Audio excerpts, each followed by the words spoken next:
Suspense.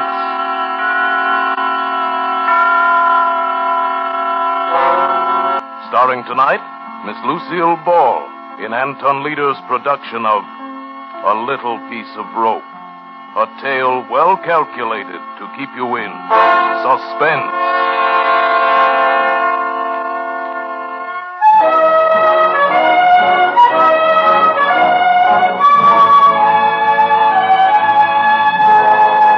They said I'd never make good here in Hollywood. Everywhere I went, it was the same story. Sure, they'd see me, but the minute they took a look at my baby face, all I'd get was advice and excuses. No job. My last try was for a schoolgirl part. I was too baby-faced to even land that one.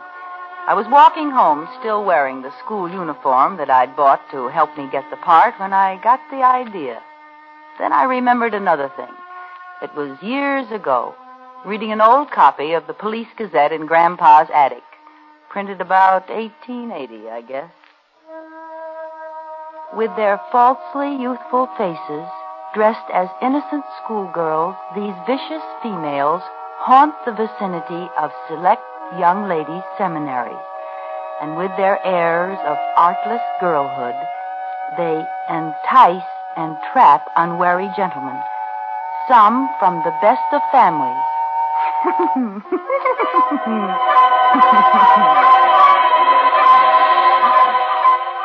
It was funny then.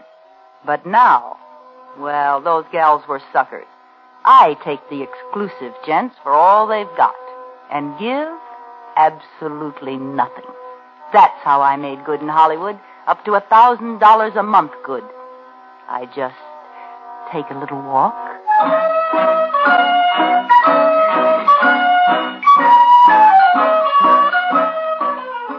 I've got uniforms for all the best schools, and I still have the baby face. So help me, lots of those kids look older than I do. When school's out, I let some old wolf pick me up.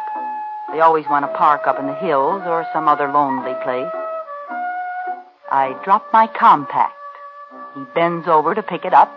I let him have it with a special little blackjack I carry.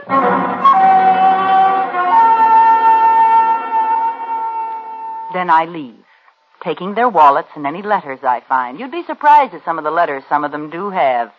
Makes a dandy bank balance now and then. Them? Remember, I pick 'em old enough to have families, dignified jobs. Would they want to admit to chasing Bobby Soxers? They never squawk. My landlady thinks I'm the ideal tenant. Oh, she's no trouble at all, the poor little thing. Infantile, you know. Has to take long walks every day and rest the rest of the time. Never any fun or dates like other pretty girls. Well, lucky she can afford it, I say. Be a county ward otherwise. And so sweet and quiet, uncomplaining, poor little soul. Yes, Mrs. Tilford is a swell character witness. Of course, I always wear a coat over those uniforms near home, and I keep them locked up just in case she snoops.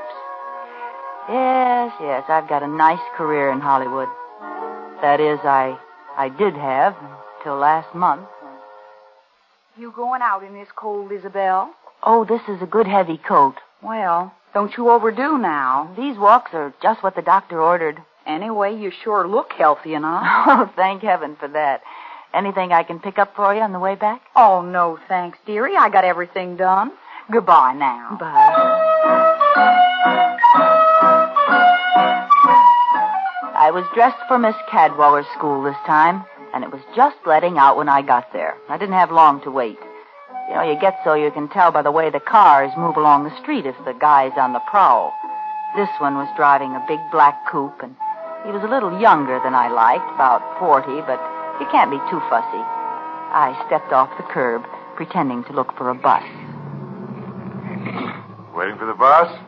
Why, yes, I am. Which one? The Bel Air bus. Oh, I say, that's a shame. Why? I just passed it back there. Broken axle. Oh. You know, I think I've seen you passing my house. What street do you live on? Cameron. Oh, sure. I'm just over on Bender. Hop in, I'll take you home. Oh, well, you're a neighbor. I guess it's... Gee, thanks, Mr. Rice. Alex Rice. Sure. How do you do? Like school? I hate it. School's no fun. I'd like... What? Excitement. Danger. I suppose you think I'm pretty silly. No. No, I think you're the kind of girl who'll get excitement and danger. Really? Yes, really. Look, it's so early yet. Like to take the long way through the hills? It's pretty there now. Oh, yes, I'd love to. I think the hills are divine.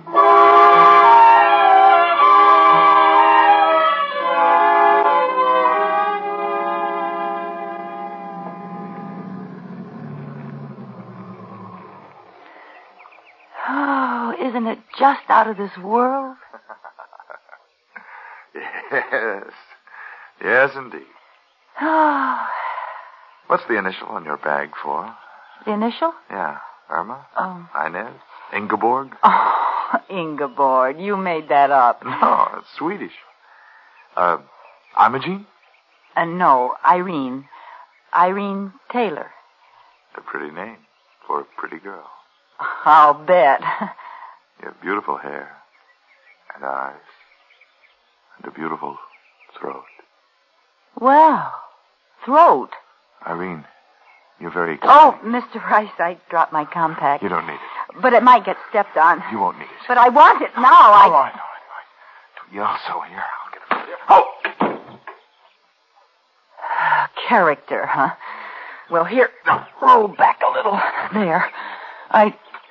Well, what do you know? Rope. Now, why would a guy carry a piece of rope in his inside breast pocket? Nice wallet. Well, goodbye, Mr. Rice, and thanks for everything.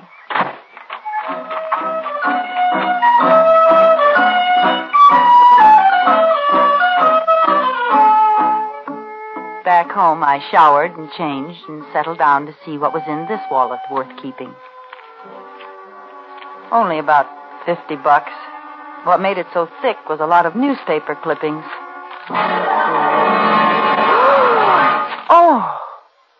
Oh, no, it can't be. But it was. Those clippings were all about the strangler who'd murdered 5 girls in the last year, left them in the hills with a piece of rope around their necks and never a clue. And Alexander Rice carried his press notices. Alexander Rice carried a little piece of rope in his inside breast pocket, picked up girls, drove into the hills. And Alexander Rice wasn't his name. No, his driver's license said Benjamin Carney. I had picked up and slugged the strangler. My latest sucker was the most dangerous man in the country.